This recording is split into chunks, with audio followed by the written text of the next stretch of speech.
Yang dilakukan Bapak Joko Widodo dan pemerintahnya menarik dan populer untuk 1-2 generasi, tapi tanah tidak tambah dan bangsa Indonesia tambah tiap tahun kurang lebih 3,5 juta. Jadi kalau Bapak bangga dengan bagi 12 juta, 20 juta, pada saatnya kita tidak punya lagi lahan untuk kita bagi.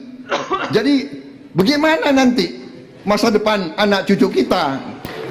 Ya, jadi kami strateginya berbeda. Kami strateginya adalah Undang-Undang Dasar 1945 Pasal 33. Bumi dan air dan semua kekayaan alam yang terkandung di dalamnya dikuasai oleh negara. Baik, waktunya habis. Selanjutnya silakan. Boleh. Baik, waktunya sudah habis, Pak. Mohon maaf. Mohon maaf, Pak. Waktu sudah habis. Baik. Sudah habis. Sudah habis, Pak, waktunya. Terima kasih. Selanjutnya silakan Capres. Mohon tenang, mohon tenang semuanya. Mohon tenang, mohon tenang. Baik, selanjutnya Capres 01 untuk kembali menanggapi waktu Bapak 1 menit dimulai ketika berbicara. Silakan. Rakyat Indonesia yang saya cintai, pembagian yang tadi sudah saya sampaikan hampir 2,6 juta itu adalah memang agar produktif.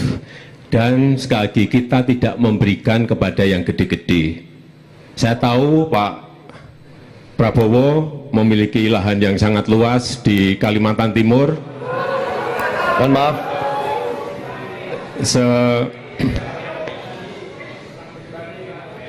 sebesar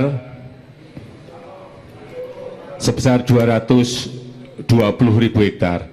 Juga di Aceh Tengah 120.000 hektar.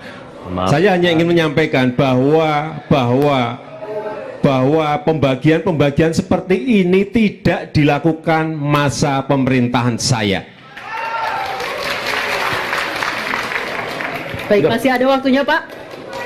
Baik, waktunya habis.